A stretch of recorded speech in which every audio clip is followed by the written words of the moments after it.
Bonjour tout le monde et bienvenue sur la chaîne YouTube intitulée Pour sa gloire. Aujourd'hui, au lieu d'un enseignement, il s'agira plutôt d'une exhortation ou encore d'une prise de conscience. Il n'est pas rare de voir des gens s'autoproclamer hommes de Dieu.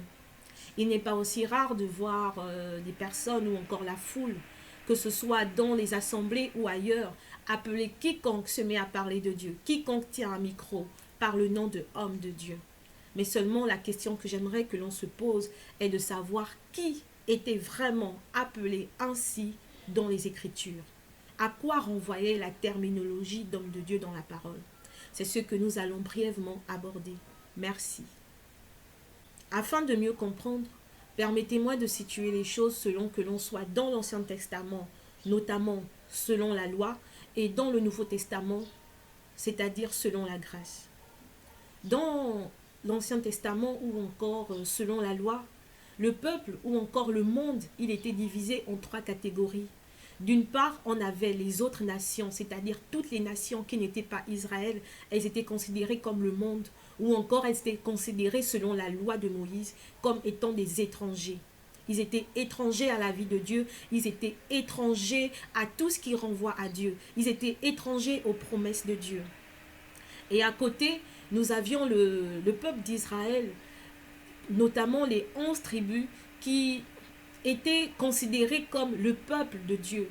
C'est-à-dire que à travers toute la terre, à travers tous les habitants de la terre, c'était le peuple d'Israël qui était considéré comme le peuple de Dieu, notamment les 11 tribus.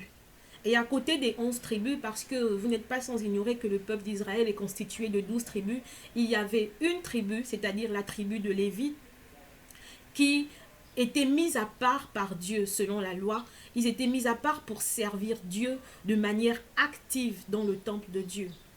Et donc, eux, ils avaient la terminologie d'homme de Dieu.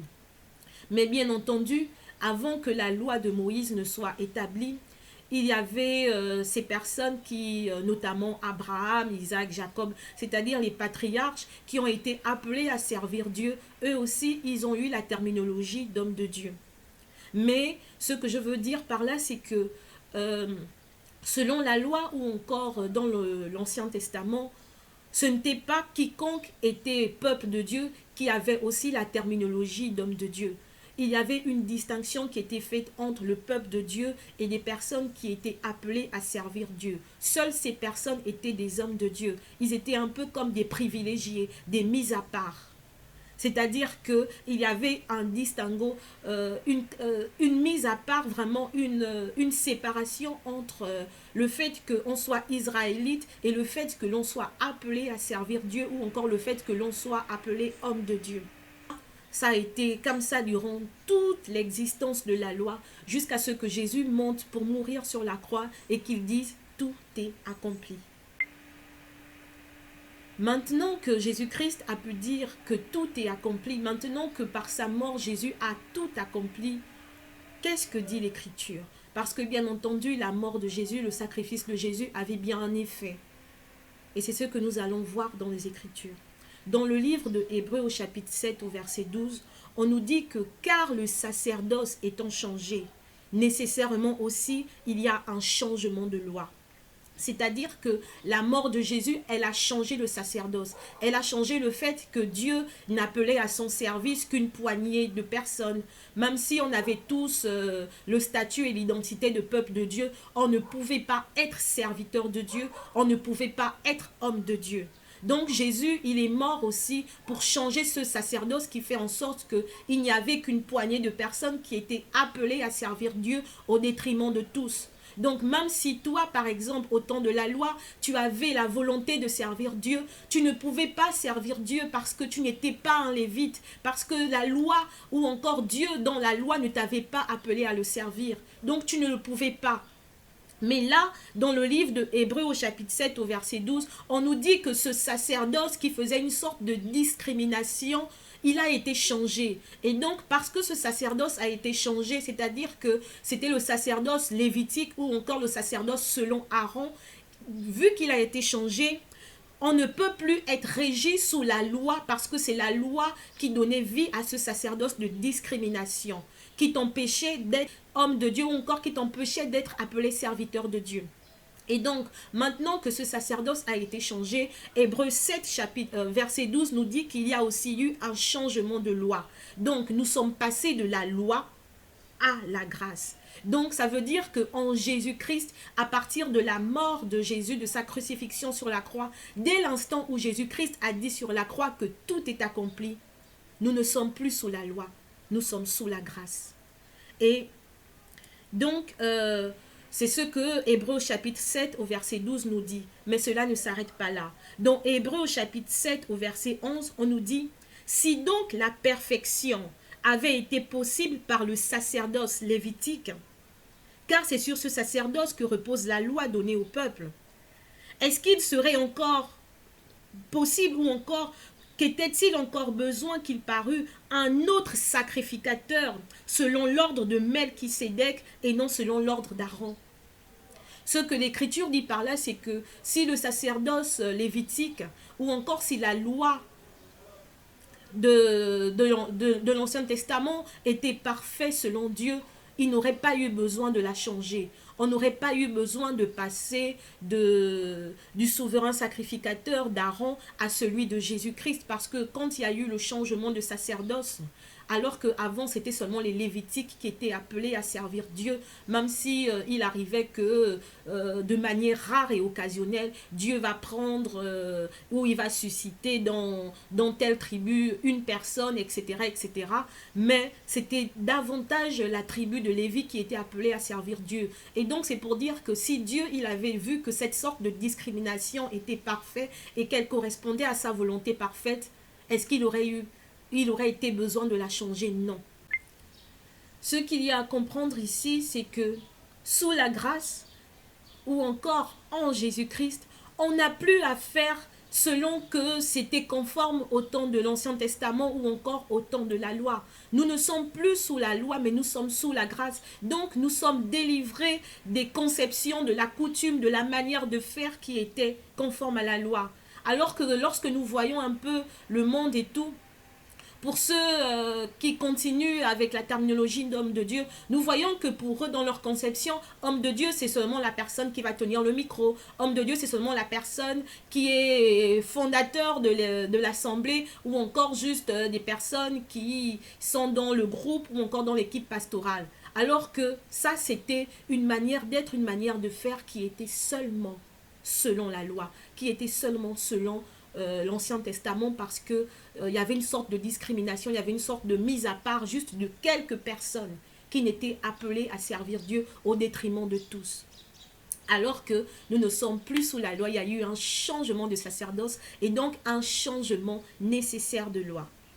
Maintenant que nous ne sommes plus sous le sacerdoce lévitique, mais nous sommes sous le sacerdoce de Jésus ou encore de Judas ou si vous voulez encore de Melchisédek, maintenant que nous ne sommes plus sous la loi, mais nous sommes passés de la loi à la grâce, les hommes qui étaient tantôt selon la loi et selon l'Ancien Testament divisés en 3 catégories, c'est-à-dire le monde, après on avait le peuple de Dieu et enfin on avait juste une poignée de personnes mises à part qui étaient considérées comme des serviteurs de Dieu ou encore des hommes de Dieu. En Christ et Jésus-Christ, les choses ont été revues. C'est-à-dire que les hommes sont maintenant divisés juste en 2 catégories. D'une part, on a le monde, c'est-à-dire celui qui n'est pas encore en Christ Jésus, qui n'est pas encore converti, et d'autre part, on a ceux qui sont en Jésus-Christ. Il n'y a plus de distinction entre le peuple de Dieu et les serviteurs de Dieu. On ne forme plus qu'une seule et même catégorie de personnes. Et c'est ce que la parole de Dieu nous dit, parce que on nous dit que ceux qui sont en Jésus-Christ, nous avons eu plusieurs identités. C'est-à-dire que dans l'Ancien Testament, par exemple, l'identité de serviteur de Dieu qui nous était refusée, maintenant en Jésus-Christ, on l'a tous. Peu importe qui tu sois, toi aussi tu es serviteur de Dieu de manière active, tout comme celui qui est dans ton assemblée élevé, etc. et qui est appelé juste homme de Dieu. Voici les identités que nous avons. La Bible nous dit que nous sommes peuple de Dieu. Après être peuple de Dieu, on monte encore, on devient famille de Dieu. C'est-à-dire que nous sommes famille de Dieu de manière pleine, de manière parfaite, de manière entière. Donc, en tant que famille de Dieu, nous avons le statut d'enfant de Dieu. Nous sommes des fils et des filles de Dieu, mais nous sommes aussi l'épouse du Seigneur Jésus-Christ. Vous voyez bien là qu'on remplit parfaitement les identités de la famille. Et en retour aussi, Dieu, parce que nous sommes de sa famille, lui aussi, il est notre Père, lui aussi, il est notre époux, parce que nous sommes l'épouse de Jésus-Christ. Et donc, en dehors du fait que nous sommes peuple de Dieu, parce que nous reprenons tout ce qui était de bon dans la loi, mais nous délaissons tout ce qui n'était pas bon. Donc, nous qui étions peuple de Dieu, nous devenons maintenant également la famille de Dieu. Mais cela ne s'arrête pas par là. Parce que le peuple de Dieu qui était seulement, qui n'avait pas le droit d'être serviteur de Dieu, en Christ, nous devenons aussi des serviteurs de Dieu. Ou encore nous devenons, si vous voulez, aussi des hommes de Dieu. Ce privilège, il n'est plus seulement donné à quelques personnes comme c'était au temps de la loi, mais il est donné à tout le monde. Et c'est ce que la parole de Dieu nous dit, permettez-moi. C'est ce que la parole de Dieu nous dit, dont par exemple, il y a beaucoup de versets, mais je n'ai sélectionné que 2 ou 3. Dans 1 Pierre au chapitre 2 au verset 9, on nous dit, vous, au contraire, vous êtes une race élue. Vous êtes un sacerdoce royal. Le sacerdoce, ce sont des personnes qui sont appelées à servir Dieu. C'est-à-dire, ce sont les sacrificateurs de Dieu. Ce sont les serviteurs de Dieu. Là, on ne dit pas seulement que c'est juste une poignée de personnes qui remplissent cette fonction ou encore ce rôle. Non, c'est nous tous. On dit, vous êtes une race élue. Vous êtes un sacerdoce royal, une nation sainte, un peuple acquis, afin que vous annonciez. On a dit afin que vous annonciez. Ça veut dire que toi et moi, nous devions annoncer la parole de Dieu.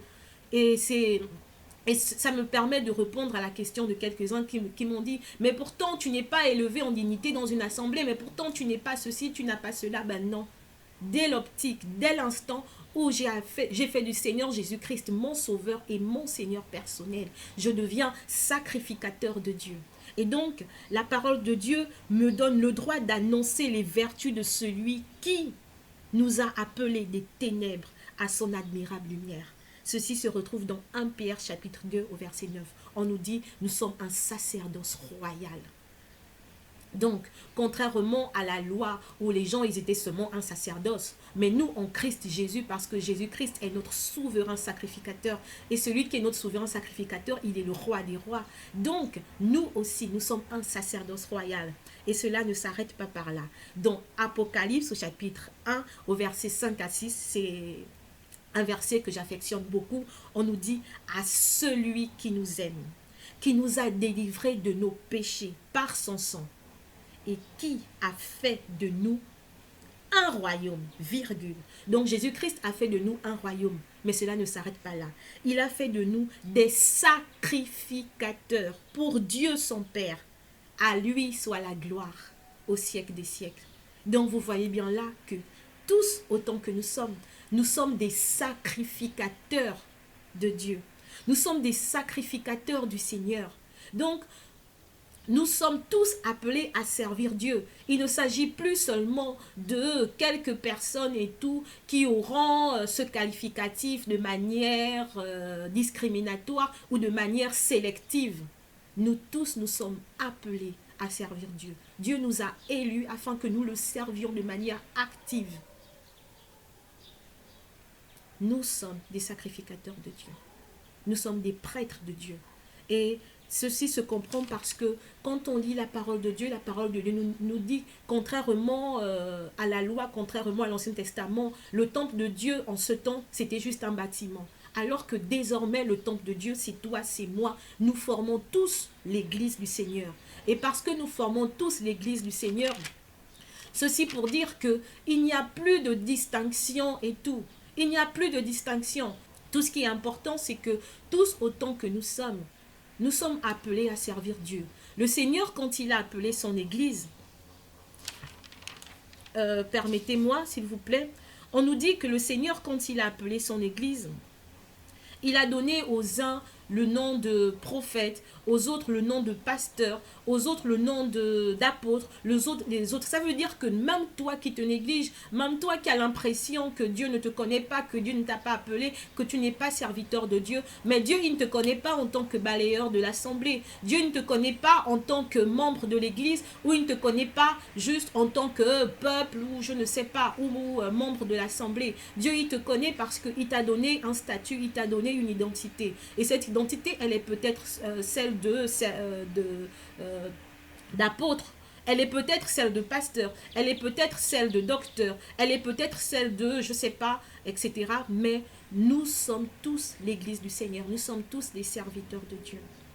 Et à ceux qui, malheureusement, refusent cette réalité, à ceux qui malheureusement veulent perdurer dans ce que faisait, dans ce qui était selon la loi ou encore dans l'Ancien Testament, à ceux qui ne veulent pas reconnaître qu'en Christ Jésus-Christ, il n'y a plus d'hommes, il n'y a plus de femmes, il n'y a plus de grecs, il n'y a plus de juifs, il n'y a plus de séparation, etc.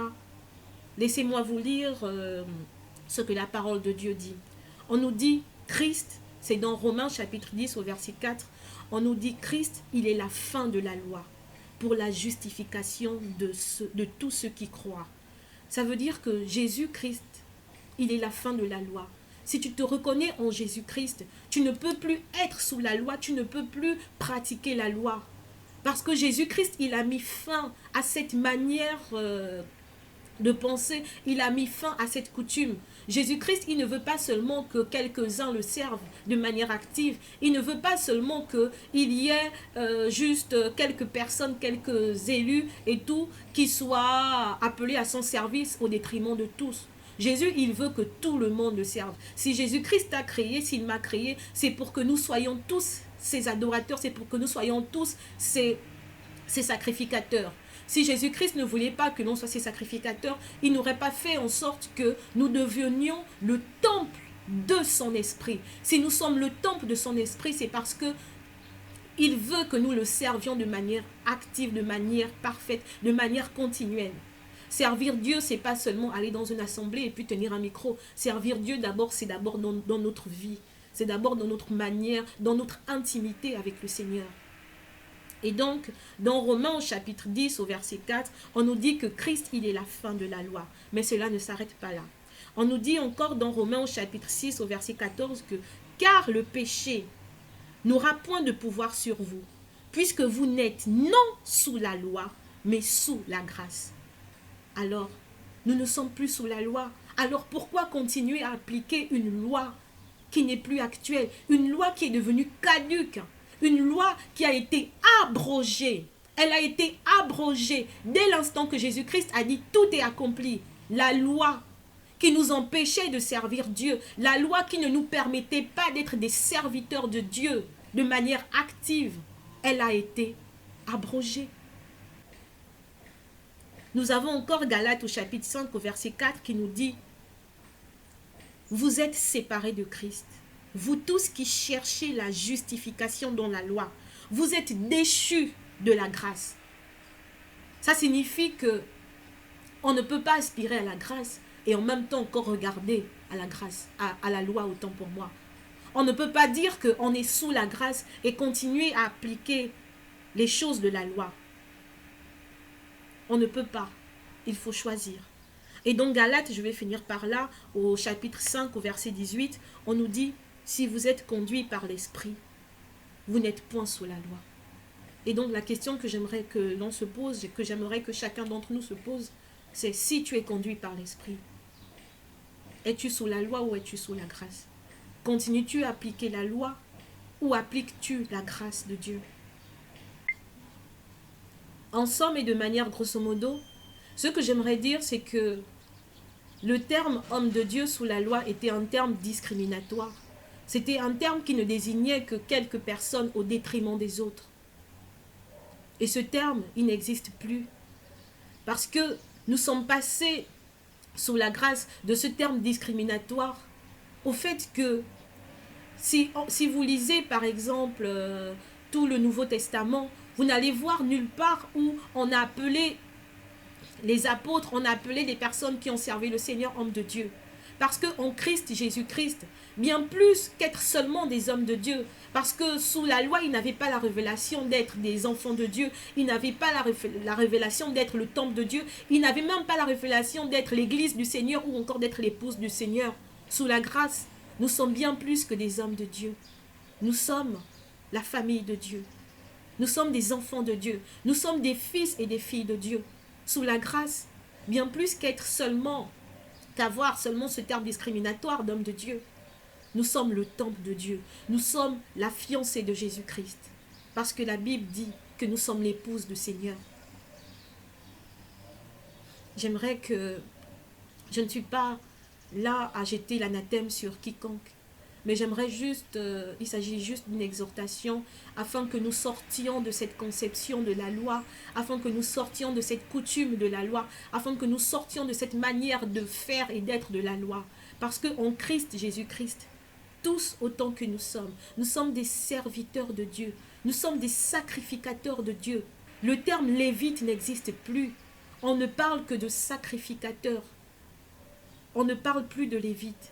Donc, arrêtons de continuer à chercher à pérenniser ce qui se faisait sous la loi. Que Dieu vous bénisse, que Dieu nous bénisse et que le Seigneur vraiment nous ouvre la compréhension afin que nous comprenions les richesses de sa parole. Parce que la grâce de Jésus-Christ, c'est la nouvelle loi. C'est à cette loi que nous sommes maintenant. Le sacerdoce, il a été changé, donc nécessairement, il y a eu un changement de loi. Nous sommes passés de la loi de Moïse qui était discriminatoire, de la loi de Moïse qui nous condamnait à la grâce. Et cette grâce est que Dieu, il veut que tous autant que nous sommes, nous soyons ses serviteurs, nous soyons ses adorateurs, que nous soyons des sacrificateurs. Parce que dans Apocalypse au chapitre 1, au verset 5 à 6, on nous dit, Dieu, il a fait de nous un royaume. Il a fait de nous des sacrificateurs pour Dieu. Merci.